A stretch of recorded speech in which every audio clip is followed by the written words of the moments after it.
Morning guys.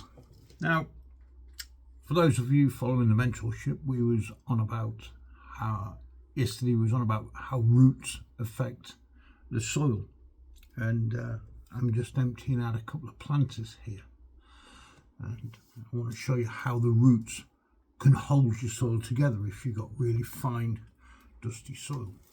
Oops, tipping this all over. There you go, look, you can clearly see the shape of the planter there.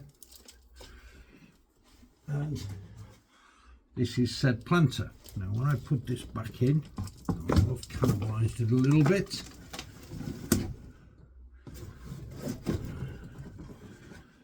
You can see how far it's dropped because all the loose compost from around the edge has now come out.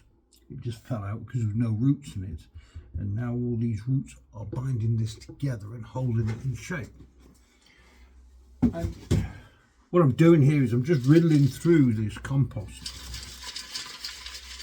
And let me put this down a little bit because I'm actually going to reincorporate this back into the garden or something.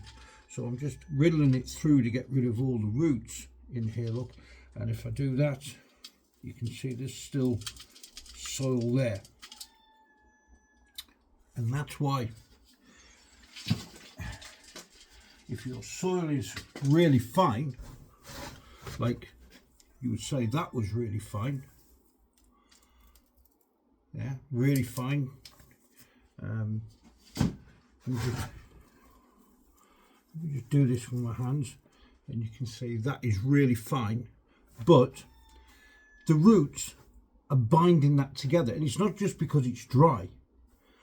So this is why when you're doing green manures, if you've got loose soil, it's probably better to find one that can actually hold soil together, because obviously that's just going to wash away in all the rain that you get through the winter. So there we go. Roots will help bind your soil together, and like I said, I'm just literally emptying this planter out to recover the compost. And the compost here I'm actually going to use in the for when I'm doing green manure. I'm going to put it back on the garden. I'm not going to waste it. It's not done for. There's another use. So yeah, get rid of all that loose stuff. And all I'm doing to get around this is I'm just gonna, I mean, it is very dry, but sometimes I find it's easier, sometimes not so. I'm just gonna break out the roots here as best I can. And you can actually hear them tearing. And like I said, the compost is actually really fine. I mean, it is very dry, probably a little too dry actually. And there's all the roots, look, hanging down. And like I said, it will riddle. I'm just going to run my hands through it, break it down a little bit.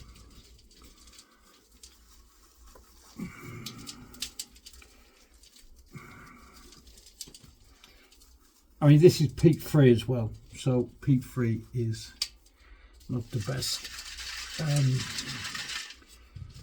Once it gets dry, it becomes biscuit hard. That's about it. And I don't think I'm going to get much more out of there. And you always get bits of stones in it, which, instead of complaining about compost, just give it a riddle and you'll get some half decent material. There's plenty of fine particle in there. It's just that nothing wrong with it. You can sow seeds in that, although it's a lot of people won't want to do it. They'll look at it and go, no, it's rubbish. It's not. And this is ideal if you use obviously fresh compost. If you're mulching beds, the wood in it is good.